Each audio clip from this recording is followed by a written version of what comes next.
সাল্লাল্লাহু বলেন ওই ফেরেশতাগুলা কিছু কিছু লোকদেরকে তাদের গালগুলা ছিঁড়ে দেওয়া হচ্ছে কি করা হচ্ছে ছিঁড়ে দেওয়া হচ্ছে ছিঁড়ে আর ভালো হয়ে যায়।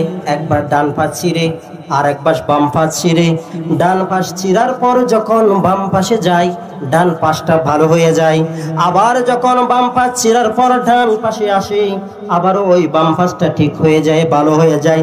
এইভাবে ছিঁড়ে আর ভালো হয়ে যায়, ছিঁড়ে আর ভালো হয়ে যায়।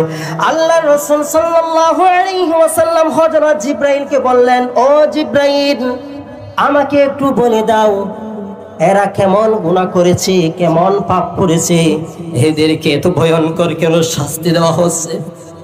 ও জিবরাইল, আমাকে একটু বলে দাও আমি যেন আমার গুনাহগার উম্মতদেরকে একটু সতর্ক করতে পারি। জিবরাইল, আমাকে একটু বলে দাও আমি যেন আমার গুনাহগার উম্মতদেরকে একটু সতর্ক করতে পারি, তাদেরকে তো ভয়ানক আযাব কেন দেওয়া হচ্ছে?